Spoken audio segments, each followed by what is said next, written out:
ప్రతి ఒక్కరికి ధన్యవాదాలు. కాబట్టి ప్రతిపక్షం ఎంత అలిగేషన్స్ పెట్టి అది చేసినా నేను మనం చెప్పింది టీచర్లు మహర్షులు అందరూ గురువులు నమ్మి నా మీద ఈ గెలిపించినందుకు నేను భారతీయ జనతా పార్టీ తపస్సు కలిసి వాళ్ళ సమస్యలన్నింటినీ కూడా పరిష్కరిస్తామని చెప్తున్నాను. ఉపాధ్యాయులకు మీరు ఏం చేయబోతున్నారు, ఏ విధంగా ఉండబోతున్నారు? వాళ్ళ సమస్యలు చాలా ఉన్నాయి, అవన్నీ మనం సార్ట్అవుట్ చేయాలి. నేను కంటిన్యూస్గా ప్రయత్నం చేస్తాను. నాకు నమ్మకం ఉంది, కొన్ని డెఫినెట్గా అంచెలంచెలుగా సాధిస్తాను. 317 జీవో వల్ల కొన్ని ఇబ్బందులు ఉన్నాయన్నారు కదా, వాటి గురించి మీ రియాక్షన్?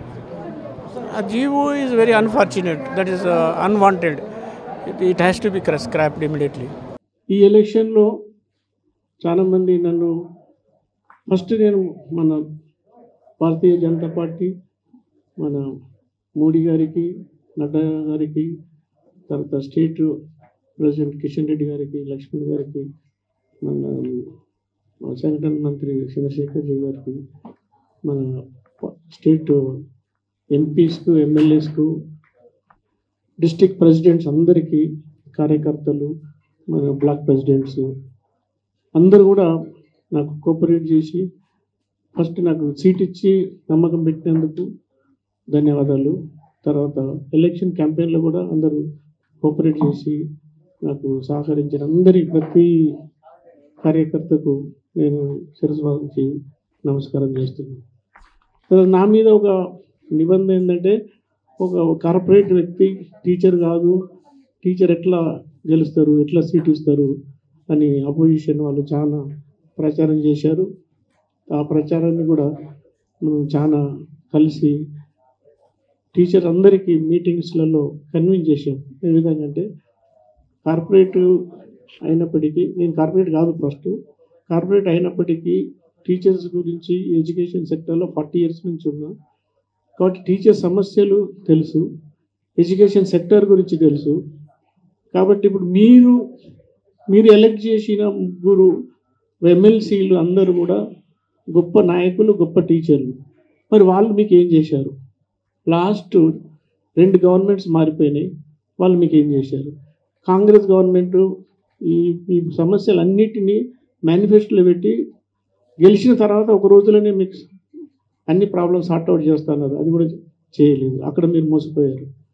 తర్వాత తెలుగుదేశం గవర్నమెంట్ ఉన్నప్పుడు 10 సంవత్సరాలు వాళ్ళు కూడా ఒక ఇష్యూని కూడా సార్ట్అవుట్ చేయకుండా మీకు సతాయించారు. అంటే ప్రాబ్లమ్స్ ఎట్లా పెరిగిపోయినాయి అంటే, ఒక్కొక్క దగ్గర పొద్దున్న ఏడుపు వస్తుండే. టీచర్స్ పొద్దున్న 4 గంటలకు లేచి ఈ 317 జీవో కింద 150 kilometers ట్రావెల్ చేయాలి. 50 kilometers మినిమం నుంచి 150 kilometers. వైఫ్ ఒక దగ్గర పనిచేస్తుంది, హస్బెండ్ ఒక దగ్గర, పిల్లలు ఒక దగ్గర. పొద్దున్న 6 గంటలకు 5 గంటలకు లేచి వాకింగ్ చేస్తుంటే వాళ్ళు వాకింగ్ వచ్చి దాన్ని తొందరగా పోయేవాళ్ళు. ఎందుకంటే మేము 150 kilometers పోలేదు, పూలు కార్లు వేసుకొని తిరగాలి. అంటే ఆ జీవో అనేది ఎంత దుర్మార్గం అంటే, దాంతో ఎవరికొకరికి కూడా బెనిఫిట్ లేదు. అయితే కేసీఆర్ గారు పాత గవర్నమెంట్లో కొందరు చెప్పారు ఏంటంటే, ఎవరో ఈ టీచర్లు అనే వాళ్ళు మేధావులు, వీళ్ళ ఐడియాలు ఉంటే వీళ్ళంతా ల్యాండ్ బిజినెస్ చేస్తారు, లేకుంటే చిట్టీలో బిజినెస్ చేస్తారు, కాబట్టి వీళ్ళకి ఐడియాలు ఉంచొద్దు, వీళ్ళందరూ ఎడ్యుకేట్ చేసి పబ్లిక్ చాలా అవేర్నెస్ తెస్తారు అని చెప్తే కావాలని 317 జీవో తీసుకొచ్చారంట. అంటే తర్వాత తెలిసింది. అట్లా దానికి 317 కింద మన బండి సంజయ్ గారు జైలుకి వెళ్ళారు, మన కార్యకర్తలు కూడా చాలా మంది జైలుకి వెళ్ళారు. అంటే 317 జీవో అనేది ఎట్టి పరిస్థితుల్లో ఇమీడియట్గా మనం దాన్ని, నేను కానీ, మా ఎమ్మెల్సీలు కానీ, మా పార్టీ పెద్దలు అందరం కలిసి కూడా దాన్ని స్ట్రగుల్ చేసి ఎట్టి పరిస్థితుల్లో దాన్ని తీసేయాలి. అదేవిధంగా సమస్యలు ఎట్లా అంటే, ఒక్కొక్క సెక్టర్కి ఒక ప్రాబ్లం ఉంది. గవర్నమెంట్ ఎంప్లాయీస్కి కొన్ని ప్రాబ్లమ్స్ ఉన్నాయి, తర్వాత మోడల్ స్కూల్స్కి సపరేట్ ప్రాబ్లమ్స్ ఉన్నాయి, కస్తూర్బా స్కూల్స్కి వేరే ప్రాబ్లమ్స్ ఉన్నాయి, తర్వాత ప్రైవేట్ టీచర్స్కు ఇష్యూస్ ఉన్నాయి. అదేవిధంగా మన ఈ SC ST schools, BC corporation schools, ఒక్కొక్క సెక్టర్కి ఒక స్కూల్స్ ఒక ప్రాబ్లం ఉంది. అంటే ఫైనల్గా ఎడ్యుకేషన్ సెక్రటరీ ఒకడే, ఎడ్యుకేషన్ మినిస్టర్ ఒకడే, కానీ అన్ని అడ్మినిస్ట్రేట్ చేసేది డిఫరెంట్ ఆర్గనైజేషన్, కోఆర్డినేషన్ లేదు. అంటే ఇలా 2 ప్రాబ్లమ్స్ ఉన్నాయి. ఒకటి ఫైనాన్స్ సంబంధించింది, ఒకటి నాన్ ఫైనాన్స్ సంబంధించిన అన్ని ఒక కమిటీ చేసి ఒక అంబ్రెల్లా కింద తీసుకొచ్చి దాన్ని మంచి గుడ్ గవర్నెన్స్ పెడితే ఆ ఇష్యూస్ అన్ని సార్ట్అవుట్ అవుతాయి. తర్వాత ఇప్పుడు చాలా రోజుల తర్వాత మన మోడీ గారు ఎడ్యుకేషన్ న్యూ పాలసీ తీసుకొచ్చారు. దాన్ని మన స్టేట్ గవర్నమెంట్ ఇంప్లిమెంట్ చేయలేదు. Only state in the whole country not implemented the new education policy.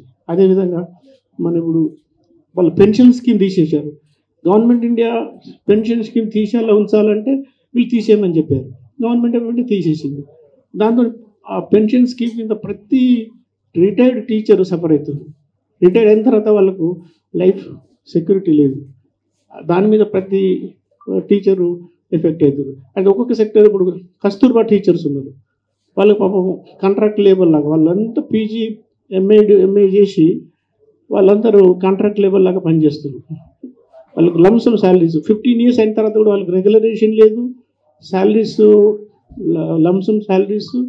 తర్వాత వాళ్ళు రిటైర్డ్ అయిపోతే కానీ ఏదైనా అన్ఫార్చునేట్ డెత్ అయితే వాళ్ళ లీగల్ ఎయిర్కు జాబ్ లేదు. కాబట్టి ఒక్కొక్క సెక్టర్కి ఒక ప్రాబ్లం ఉంది. ఇంకొకటి ఫర్ యువర్ ఇన్ఫర్మేషన్, ఇండియాలో lowest budget for education sector is Telangana. Very unfortunate. మన బడ్జెట్ 2.5 lakh crore ఎక్కువ ఉంది state budget, but allocation is very lowest in India.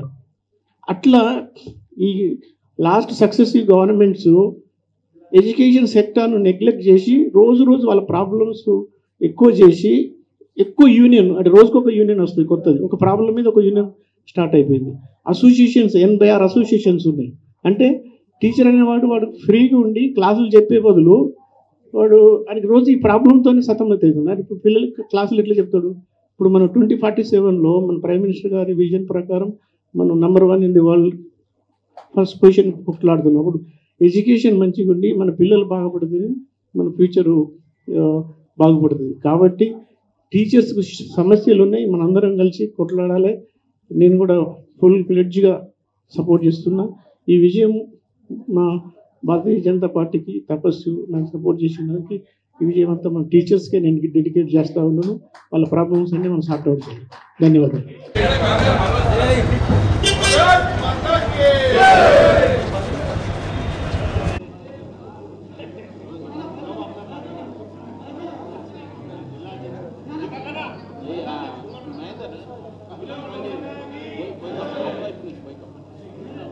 అటువైపు నుంచి పోయి కప్పండి, అటువైపు నుంచి పోయి కప్పండి.